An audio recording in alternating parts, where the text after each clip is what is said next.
శిలువపై యేసు పలికిన 4వ మాట. ఇది ఆధ్యాత్మికంగా ఎంతో లోతైన అర్థం కలిగి ఉంటుంది. అదేంటంటే ఏలీ ఏలీ లామా సబక్తాని, మత్తయి 27:46. నా దేవా నా దేవా నన్నెందుకు చేయి విడిచితివి అని అంటాడనమాట. ఈ మాటలో 3 పరమార్థాలు కలిగి ఉంటాయి అన్నమాట. ఒకటి, పాపభారం.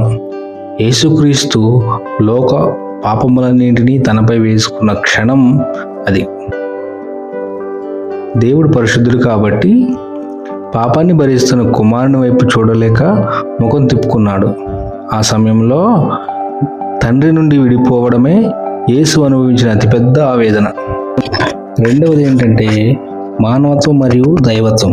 ఈ మాట యేసు అనుభవించిన మానసిక ఆధ్యాత్మిక వేదనను తెలియజేస్తుంది. మన పాపాల కోసం ఆయన దేవునిచే విడనాడబడ్డాడని, తద్వారా మనం దేవునికి దగ్గర అవ్వాలని ఈ మాట గుర్తు చేస్తుంది. మూడవది ఏంటంటే ప్రవచన నెరవేర్పు. ఇది పాత నిబంధనలోని కీర్తన గ్రంథం 22:1లోని ప్రవచనానికి నెరవేర్పు. తాను మెస్సియా అని ఇశ్రాయేలులకు నిరూపించడానికి కూడా ఆయన ఈ మాటను ఉచ్చరించారు. చిన్న ప్రార్థన చేసుకుందాం, ఏకీభవించండి. పరిశుద్ధుడైన మా తండ్రి, నీకు స్తోత్రములు. మా పాపముల నిమిత్తం నీ ప్రియకుమారుడైన యేసుక్రీస్తును ఈ లోకానికి పంపినందుకు నీకు వందనాలు. ప్రభువా, శిలువపై మా శిక్షను మీరు అనుభవిస్తూ తండ్రి అయిన దేవుని ఎడబాటును భరించిన ఆ వేదనను మేము తలంచుకుంటున్నాము. మమ్మల్ని నీ బిడ్డలుగా స్వీకరించాలని ఆనాడు మీరు ఒంటరితనాన్ని అనుభవించారు.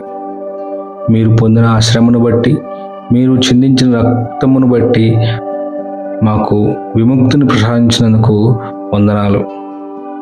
మేము ఎప్పుడూ నీ ప్రేమను మరవకుండా నీ మార్గంలో నడిచేలా మాకు సహాయం చేయండి. ఈ వాక్యం వింటున్నా చదువుతున్న ప్రతి బిడ్డను దీవించండి. వారి కష్టాల్లో తోడుగా ఉండి వారికి నెమ్మదిని ప్రసాదించండి.